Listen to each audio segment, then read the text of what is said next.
اولاد علی فخر ملت اسلامیہ فخر السادات صاحبزادہ پیر سید ذیشان رسول شاہ صاحب بخاری کی خدمت میں تاجدار فصاحت چلے آئیے، شہریار بلاغت چلے آئیے، لے کے باغ مدینہ کے گل کی مہک نوبہار خطابت چلے آئیے۔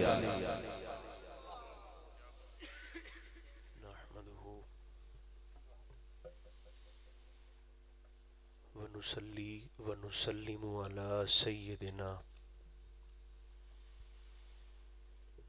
حبيبنا وشفينا مولانا وملجأنا ومأوانا محمد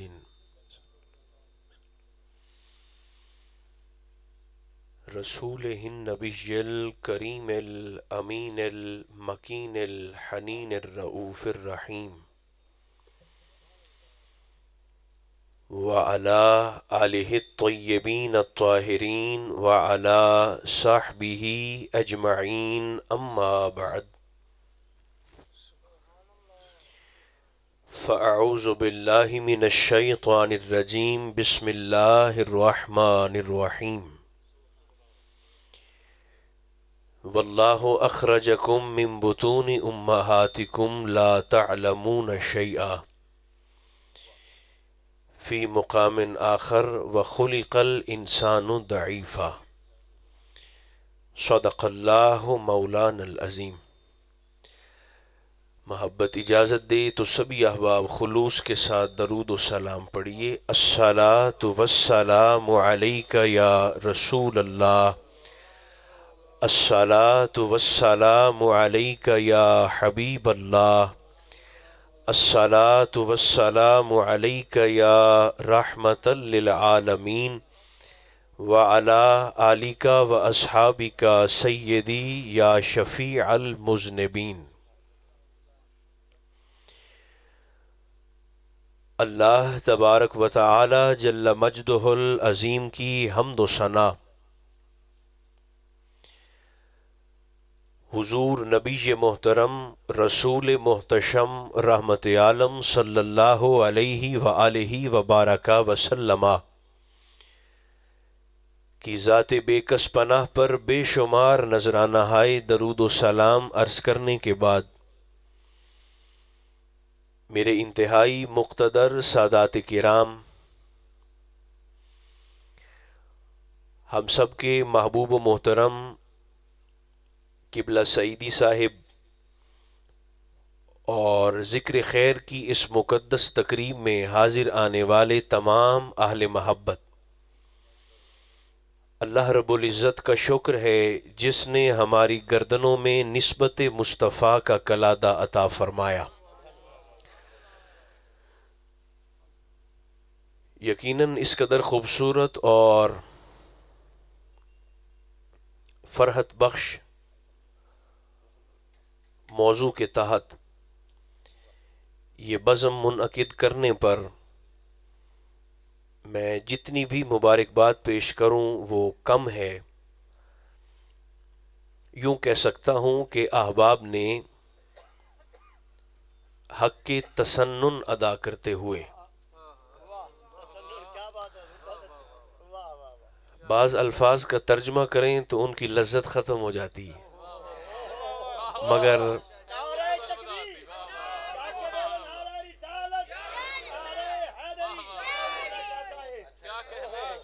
مقصد صرف حظ نہیں ہے، مقصد یہ ہے کہ بات اور پیغام آپ تک پہنچ بھی جائے۔ تو پھر ترجمہ کر دیتا ہوں۔ حق کے تسنن کا مطلب ہے کہ انہوں نے سنی ہونے کا حق ادا کر دیا ہے۔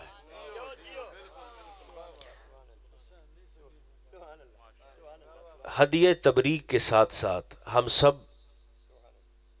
دعا گو بھی ہیں رب ذوالجلال اس عظیم ذکر کے وسیلہ سے جتنے احباب نے اہتمام میں اور شرکت میں خلوص کا مظاہرہ فرمایا، اللہ سب کو اپنے کرم کی وسعت کے مطابق اجر عطا فرمائے۔ یہ رات کی حاضری، ہم سب کا آنا جاگنا بیٹھنا اللہ قبول فرما کر ہم سب کا خاتمہ ایمان پر فرمائے اور ہماری جھولیوں میں اس خانوادے کی محبتوں کی وافر خیرات عطا فرمائے۔ اختصار کے ساتھ میں نے کچھ باتیں آپ کی خدمت میں پیش کرنی ہیں۔ قرآن مقدس نے دو حقیقتوں کو بیان فرمایا ہے اور دونوں کا موضوع انسان ہے۔ آیت کریمہ اللہ کریم ارشاد فرماتا ہے واللہ اخرجکم من بطون امہاتکم لا تعلمون شیئا، فرمایا لوگو جب تمہارا رب تمہیں تمہاری ماؤں کے پیٹوں سے نکالتا ہے، واللہ اخرجکم، اور جب اللہ تمہیں نکالتا ہے من بطون امہاتکم، تمہاری ماؤں کے پیٹوں سے، تو تمہاری حالت یہ ہوتی ہے لا تعلمون شیئا، کہ تم کسی شے کا علم نہیں رکھتے ہوتے۔ جب اللہ تمہیں تمہاری ماؤں کے بطون سے پیٹوں سے نکالتا ہے تو تم کچھ نہیں جانتے ہوتے۔ سادہ انداز میں عرض کروں تو اللہ فرماتا ہے میں نے انسان کو بے علم پیدا کیا ہے۔ یہ پہلی حقیقت ہے جو انسان کے متعلق ہمارے مولا نے ارشاد فرمائی۔ دوسرے مقام پر اسی وقت کی کیفیت کو حقیقت کے طور پر ارشاد فرماتے ہوئے اعلان کیا وَخُلِقَ الْإِنسَانُ ضَعِيفًا، میں نے انسان کو صرف بے علم پیدا نہیں کیا، میں نے انسان کو کمزور بھی پیدا کیا ہے۔ دو باتیں بولنا آپ نے اپنی مرضی سے ہے مگر سن پوری توجہ سے لیں۔ پہلی حقیقت تو یہ ہے اللہ کریم فرماتا ہے میں نے انسان کو بے علم پیدا کیا ہے۔ اگر آسانی ہو تو میری تسلی کے لیے یہ لفظ ذرا اپنی زبانوں سے ادا فرما دیں۔ پہلی حقیقت بولیے نا کیا ہے؟ اللہ فرماتا ہے میں نے انسان کو بے علم پیدا کیا ہے، کچھ نہیں جانتا تھا جب میں نے اس کو اس کی ماں کے پیٹ سے نکالا۔ بے علم تو ایسا کہ اپنے ہی پیشاب میں ہاتھ ڈبو کر کوشش کرتا ہے وہ ہاتھ منہ کی طرف لے جانے کی۔ ماں آگے بڑھ کر، باپ آگے بڑھ کر، بھائی آگے بڑھ کر، گھر کا کوئی بھی بڑا آگے بڑھ کر اس بچے کے ہاتھ کو منہ کی طرف جانے سے روکتا ہے۔ کسی بڑے کا آگے بڑھ کر بچے کے پلید ہاتھ کو منہ تک پہنچنے سے روکنا ہمیں حقیقت قرآنی بتاتا ہے کہ بچہ واقعی بے علم ہے۔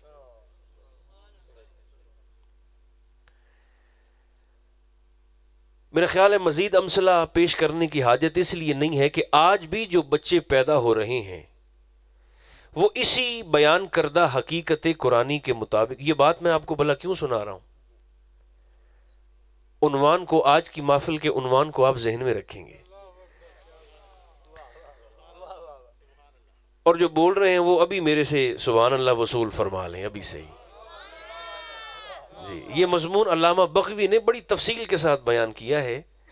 دیکھیں ہم اہل سنت ہیں اور میں کہا کرتا ہوں اگر ہم سے کوئی پوچھے نا کہ اہل سنت کا اگر کوئی دوسرا نام ہوتا تو کیا ہوتا، تو میں کہتا ہوں اہل سنت کا دوسرا نام اہل ادب ہوتا۔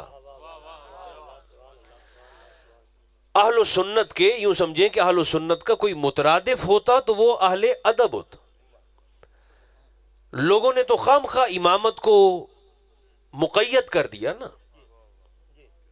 کچھ نے 12 میں قید کر دیا، کچھ نے 6 میں قید کر دیا۔ جو بڑے حساس احباب تشریف فرما ہیں میں ان کی خدمت میں عرض کرنا چاہتا ہوں، اس منبر سے ہم اہل سنہ امامت کو مقید کرنے کے حامی نہیں ہیں۔ ان مقید کرنے والوں سے بڑے ادب کے ساتھ میں سوال پوچھتا ہوں، آپ کو امام حسن کے بیٹے حسن مثنیٰ امام نہیں لگتے؟ امام حسین کے داماد ہیں، جناب صغرا کے شوہر ہیں، حدیث میں امام زین العابدین کے استاذ ہیں اور اس قدر تبحر علمی رکھنے والی شخصیت اور اس قدر فقہ میں ماہر کہ آپ کی موجودگی میں، جناب حسن مصنع کی موجودگی میں اگر کوئی شخص امام زین العابدین سے مسئلہ دریافت کرتا تھا تو آپ حسن مصنع اپنے استاد صاحب کی موجودگی میں اس کو مسئلہ نہیں بتاتے تھے. اس خوشبو کو محسوس فرمائیے. ادب کا یہ سلسلہ آپ کیوں امام حسن کو اور آپ کی اولاد کو نکال کر تو پھر سیدھے ایسے ڈائریکٹ ہی ہو جاتے ہیں؟ ہم تو حسن مصنع کو بھی امام مانتے ہیں، داماد حسین کو امام مانتے ہیں، جناب صغرا سلام اللہ علیہا کے شوہر نامدار کو امام مانتے ہیں. بلکہ یوں کہوں تو شاید ذوق میں اضافہ ہو جائے اور حظ میں مزید اضافہ ہو جائے کہ ہم تو امام حسن سے لے کر حسن مصنع تک، حسن مصنع سے لے کے حسن عسکری تک، حسن عسکری سے لے کے غوث اعظم تک، ساری کی ساری اولاد کو اور نسل مصطفیٰ کو ہم اپنا امام مانتے ہیں. بلکہ غوث اعظم بھی، میں نے بہت بڑی بات کہہ دی، ہم تو حضرت موسیٰ پاک شہید کو بھی اپنا امام مانتے ہیں جنہوں نے ملتان کی روحی میں محبت رسول کے پھول کھلائے ہیں. ہم تو پوری یہ سلسلہ ہے، یہ طہارت کی کہکشاں ہے، ہم تو تیری نسل پاک میں ہے بچہ بچہ نور کا. دیکھیں ادب ہے تو سب کچھ. ہم نسبت کا بھی حیا کرنے والے ہیں، ہم نسب کا بھی حیا کرنے والے ہیں. ویسے تھوڑا سا اگر آپ بولیں نا، جس قدر محترم حامد صاحب نے خوبصورتی سے آپ کے سامنے، میں یہ تو خیر کہنا بھی نہیں چاہیے کہ پیش کیا ہے، عطا کیا ہے نا، تو چونکہ یہاں سے چیزیں پیش نہیں کی جاتی، یہاں سے عطا کی جاتی ہیں، پیش تو وہاں سے کی جاتی ہیں جواب میں. تو سنا شاید آپ نے پوری محبت سے ہو، مگر آپ نے بولنے کا حق کوئی نہیں ادا کیا. جی چونکہ محفل مراقبہ تو یہ ہے نہیں نا کہ ایسے بندہ گردن چکا کے نیچے، یہ مذاکرہ ہے، بول کر جاگ کر سنا بھی جاتا ہے، دیکھا بھی جاتا ہے، تو پھر واللہ بھی دیتا جاتا ہے کہ ہاں بھئی تیری بات ہم تک پہنچ گئی، وصول کر لی ہے ہم نے. تو ہم تو بھائیو، ہم تو اہل ادب ہیں. لوگ حدیث بھی سنائیں گے نا تو یہ سنائیں گے کہ فاطمہ میں تجھے کچھ نہیں دے سکتا. لوگ تو اگر اس خاندان کا ذکر بھی کریں گے تو یہ حدیث سنا کر، اگر میری بیٹی فاطمہ بھی چوری کرتی تو میں اس کا ہاتھ کاٹ دیتا. لوگ تو حدیث بھی سناتے ہیں تو یہ سناتے ہیں، ذکر بھی کرتے ہیں تو یہ کرتے ہیں. کبھی پوچھو امام شافعی سے، آپ فرماتے ہیں اس محدث کا منہ جل جائے جو چوری کے ساتھ فاطمۃ الزہرا کا نام بھی زبان سے لے. تو اس بات کو محسوس فرمائیں. میں نے کیا عرض کیا آپ کی خدمت میں، یہ امام شافعی ہیں، اہل سنت کے دوسرے امام ہیں. آپ فرماتے ہیں آقا نے اس حدیث پاک میں ایک اصول بیان کیا تھا. میں عرض کرتا ہوں، فرمایا کریم آقا نے تو اس حدیث پاک میں اصول بیان کیا تھا، عدل کا، انصاف کا، اور ریاست مدینہ کو عدل پر قائم کرنے کا اصول عطا فرمایا تھا. وہ مصطفیٰ کا منصب تھا، مربی ہیں، والد ہے، جو چاہے کہیں. فرمایا کیا پدی اور کیا پدی کا شوربہ، مصطفیٰ جو مرضی چاہے کہیں، مگر کسی، یہ الفاظ ہیں آپ کے، یہ الفاظ ہیں امام شافعی کے. فرمایا اس محدث کا منہ جل جائے جو چوری کے ساتھ فاطمۃ الزہرا کا ذکر کرے. تو جو سائل تھے، شاگرد تھے، کہنے لگے حضور پھر کیا ہونا چاہیے، کیونکہ حدیث تو موجود ہے کتابوں کے اندر. اگر پڑھانے والا پڑھائے، سنانے والا سنائے، کہنے والا کہے، تو اس حدیث پاک کو کیسے بیان کرے کہ اگر میری بیٹی فاطمۃ الزہرا بھی چوری کرے تو میں اس کے ہاتھ کاٹ دوں؟ سنانے والا کیسے سنائے؟ آپ نے فرمایا جہاں لفظ فاطمہ آئے وہاں امرأۃ الشریفہ کہے. آقا فرماتے ہیں اگر کوئی شریف عورت بھی چوری کرے نا، میں اس کا بھی ہاتھ کاٹ دوں گا.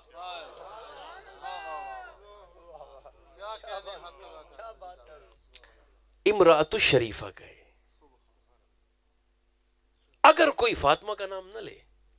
اگر کوئی شریف عورت بھی چوری کرے تو وہ پڑھانے والا، سکھانے والا یوں کہے کہ سرکار نے فرمایا میں اس کا بھی ہاتھ کاٹ دوں گا. بی بی پاک کا ذکر نہ کرے. تو اہل ادب، اور میں آپ یقین کریں میں نا کبھی کبھی خاص طور پر ان دنوں میں جان بوجھ کر یہ بات ادب کی طرف لے جا کر نا تو خواجہ غلام فرید کی بات سنانا چاہتا ہوتا ہوں، چونکہ ادب پر آپ کا ایک فرمان میں نے جب سے پڑھا ہے تو اس کا ایک مزاج پہ اثر ہے۔ یعنی حضرت خواجہ غلام فرید چونکہ سرائکی تھے رحمت اللہ تعالی علیہ، تو آپ فرمیندے ہیں کہ دنیا ہر شہج میں درود سکتی ہے۔ اچھا مہربانی آپ ویسے یہ کریں، نہ آپ اردو پہ بولتے ہیں نہ پنجابی پہ بولتے ہیں جی، تو آپ تھوڑی سی مہربانی جو کر دیں۔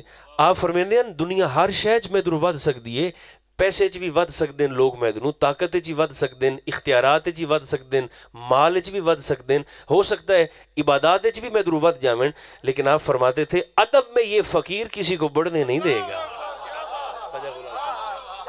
فرمایا ادب میں کسی کو اپنے میں نہیں، ادب میں یہ فقیر کسی کو بڑھنے نہیں دے گا، میں نہیں، یہ فقیر جو آپ کا، چونکہ اس میں کے بھی بڑے رولے ہیں نا۔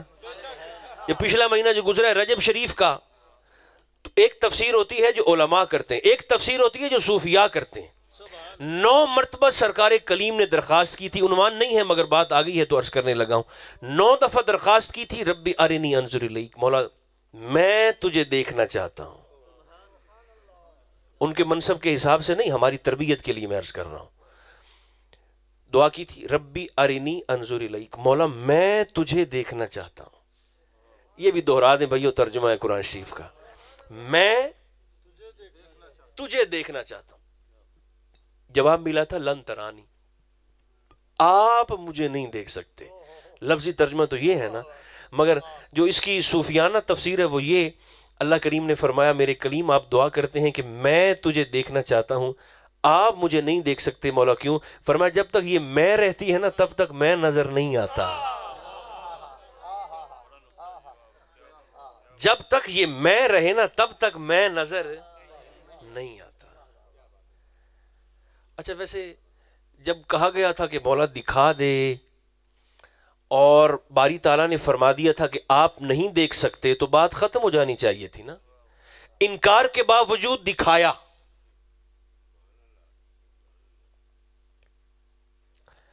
اچھا پتہ نہیں تو کیا چاہتے ہو میں اتنوں، آپ یقین کریں میں گھبرا گیا ہوں آپ کی خاموشی کو دیکھ کر۔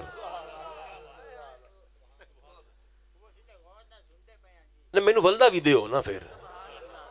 اچھا جتھے میں چپ کرا نا دمان ہوتا ہے کہ تساں بولنا بھی ہے میرے نال جی ہاں، چلے آپ اسی اصول کو پکڑ لیں، جہاں میں خاموش ہو جاؤں نا تو وہاں من ہوتا ہے کہ آپ نے ہوں ہاں کرنی ہے، تھوڑی سی سن بھی لیں سمجھ بھی لیں، لیکن تھوڑا سا مجھے مہربانی بھی کر دیں تاکہ میں مطمئن ہو کے یہاں سے جاؤں نا۔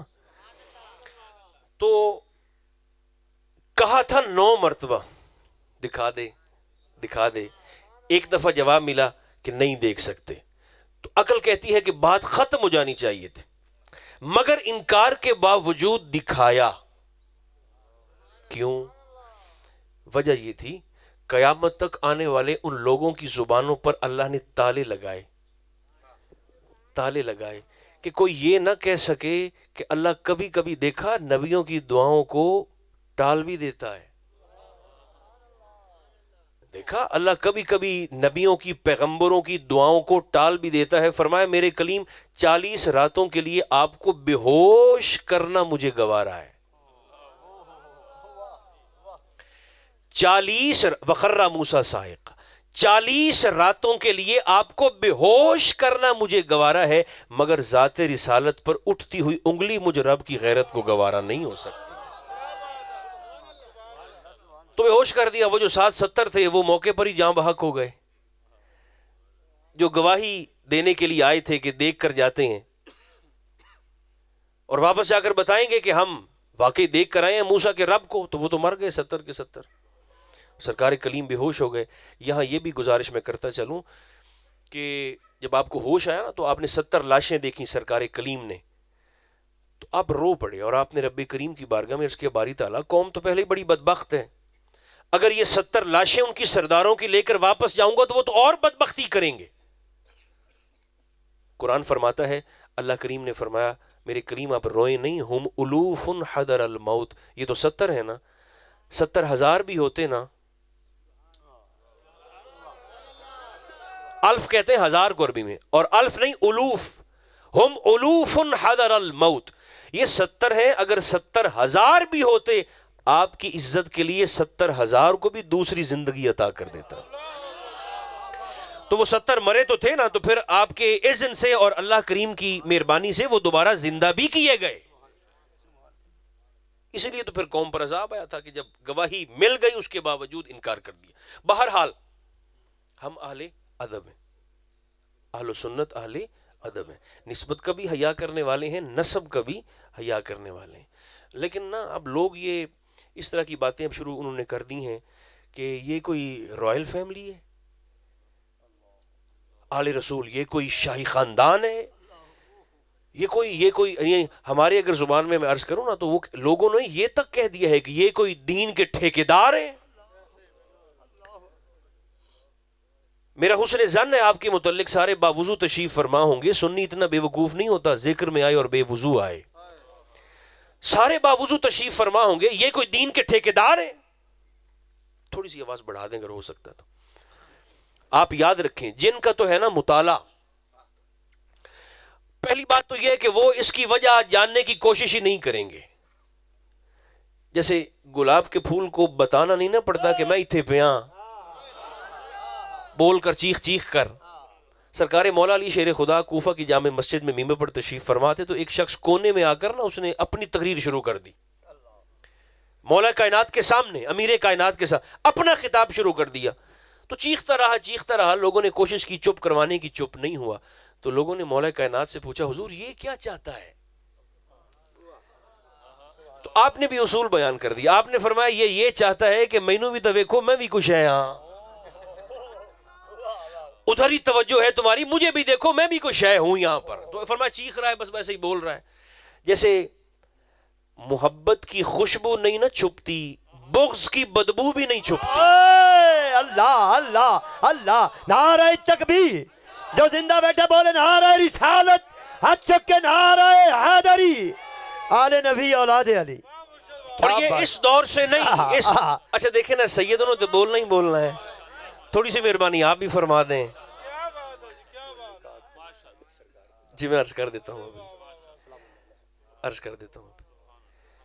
بھائی دیکھو یہ آج سے نہیں ہے, آج سے اس دور میں بھی ایسے لوگ تھے.